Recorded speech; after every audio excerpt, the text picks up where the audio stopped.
O presidente Luiz Inácio vai sancionar na manhã desta sexta-feira o PLN 2, que aumenta, né, em 9% o salário de servidores públicos federais, incluindo aposentados e pensionistas. Segundo o texto aprovado pelo Legislativo, o impacto aos cofres públicos do reajuste será de 11,6 bilhões neste ano. Paulo Figueiredo. Pois é, você vê, né, o contraste das pautas onde nós estamos comentando, que mostra exatamente essa esquizofrenia a qual eu estava me referindo. Então, por um lado, você tem um governo que reclama da taxa de juros e esse governo resolve dar um aumento para os servidores e que, obviamente, expande os gastos. E não expande. O problema da expansão do aumento de gastos com servidores é que ela tem um efeito cascata. Primeiro que muitas vezes ela acaba se refletindo em outras esferas governamentais, né, estados, municípios, mas você, além disso, você tem um gasto que ele é impossível de ser comprimido depois. É o pior tipo de gasto, é o gasto que não dá para ser cortado. E o governo Lula, muita gente acha que o governo Lula foi responsável, foi muito responsável primeiro. Não, Lula foi responsável, a Dilma é que foi irresponsável. Não é verdade. Isso é um mito que precisa ser desconstruído. No governo Lula, o primeiro governo Lula, o governo que começou em 2003 e terminou em 2007, e no segundo governo Lula também, nós tivemos uma expansão, perdão, 2008, né? Nós tivemos uma expansão de gastos sem parar. O governo aumentou os seus gastos o tempo inteiro. É que ele também teve um aumento muito grande de arrecadação por conta ali do boom demográfico que o Brasil estava sofrendo, né? Passando do boom das commodities, com o crescimento da China. Mas os gastos aumentaram muito. A arrecadação aumentou tão rápido quanto os gastos, um pouquinho mais rápido. Isso deu a impressão de responsabilidade fiscal, mas não houve responsabilidade fiscal. O Brasil poderia e deveria ter utilizado aquele momento absolutamente espetacular para resolver o seu problema de endividamento. Resolver. E aí poder trabalhar com taxas de juros baixíssimas, comparáveis às da Europa, Estados Unidos. O Brasil teve essa oportunidade única, que nunca mais terá na sua história. O que o governo Lula resolveu fazer naquele momento? Ele resolveu expandir o número de servidores, contratação, de forma alucinante. E o Brasil, não só o número de servidores, mas como o salário dos servidores. Por que eles fazem isso? Porque eles tratam os servidores públicos como uma casta privilegiada.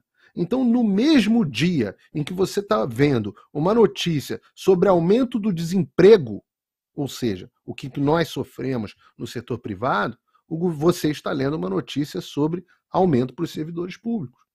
A classe produtiva, ela fica subjugada com o aumento de impostos, com sempre, né, já tivemos um ensaio aí de aumento de impostos. A classe produtiva, ela é sempre subjugada, enquanto a classe de servidores, ela é privilegiada.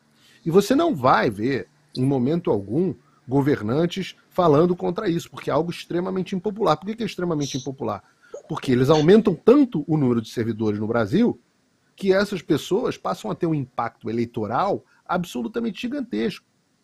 E, como elas percebem que o governo do PT é um governo que trata os servidores públicos com benesses, com mimos, essas pessoas tendem a se aliar cada vez mais ao PT. Elas sabem que elas são beneficiadas por isso. Então isso também acaba sendo um jogo de poder. Porque essas pessoas se alinham ideologicamente com o PT. E com isso, não importa quem esteja no poder, essas pessoas, elas vão continuar lá. E elas, como fazem parte da máquina pública, elas têm um poder imenso. Elas têm um poder, são burocratas não eleitos, que nós não conseguimos nunca tirar do poder e que, com essas benesses distribuídas pelo PT, se alinham cada vez mais com eles.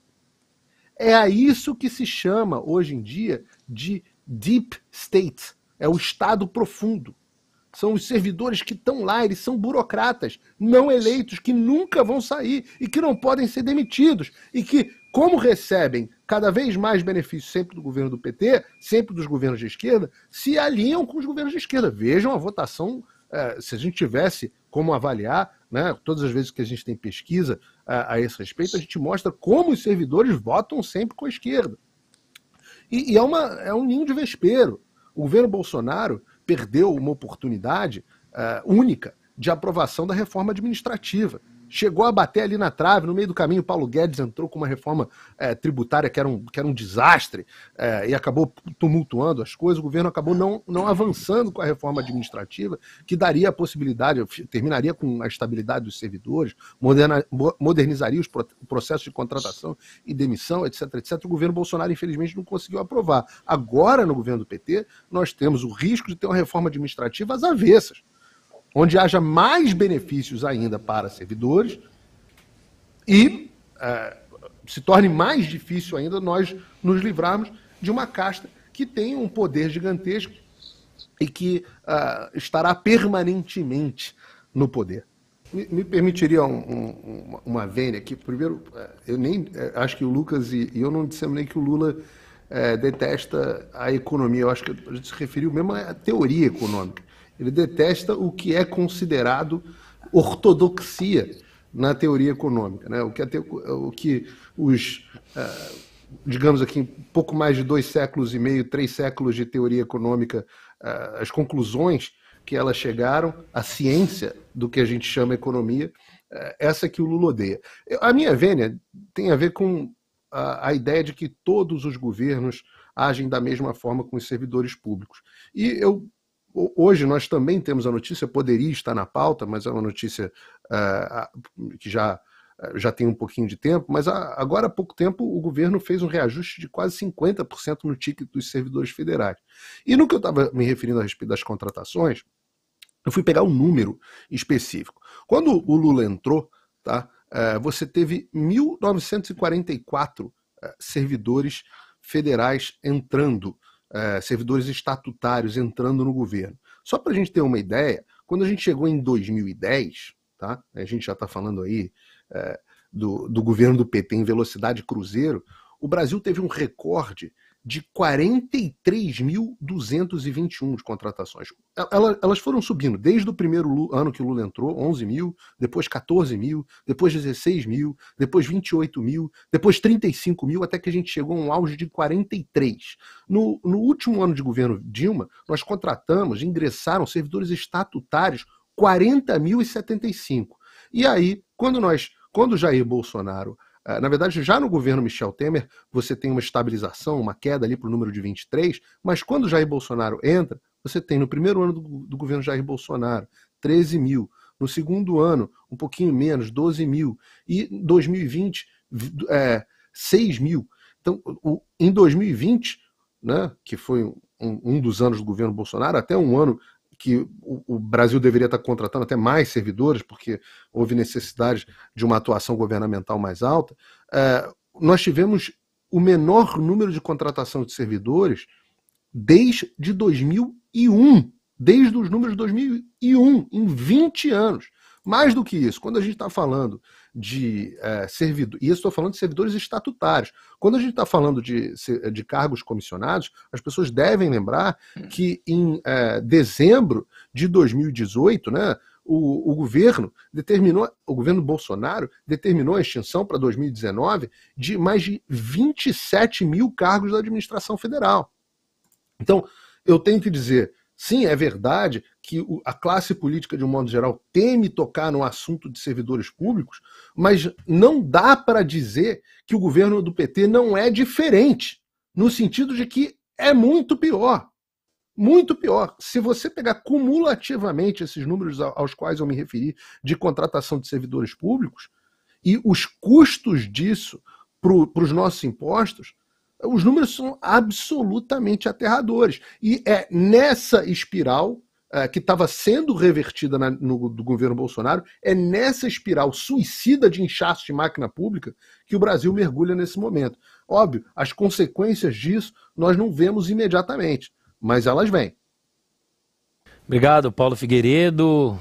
Vou passar agora com esse impacto aí de 11 bilhões no ano, Dr. Luiz Ovando, da onde que vai vir esse dinheiro? Não, desculpa te cortar, mas lembrando, esse impacto de 11 bilhões por ano é um impacto de 11 bilhões este ano. Este ano, é. Este ano. Este ano. Neste ano. Qual o impacto disso em 10 anos? Ora, 11 bilhões é basicamente todo o orçamento do Brasil em investimento de infraestrutura. Em uma canetada, em um ano. O governo que reclama que não há investimento no Brasil aumenta o equivalente a todo o gasto do governo federal em investimento de infraestrutura. Era o orçamento que o Tarcísio tinha na mão, era na ordem de 11 bilhões. Oi, tudo bem? A essa altura você já deve estar sabendo que censuraram e desmonetizaram todas as minhas redes sociais no Brasil, além de bloquearem minhas contas bancárias e até cancelarem meu passaporte. Então, se você gosta do meu trabalho e acha que vale a pena apoiá-lo para que ele continue, eu te convido para clicar no link aqui embaixo e acessar o meu Locals. Lá você tem acesso de graça a todas as minhas postagens, sem censura, mas também tem conteúdo exclusivo para membros pagos. E membros premium podem, inclusive, trocar mensagens comigo, além de outros benefícios. Dê voz a quem te dá voz, que a gente não vai parar. Obrigado.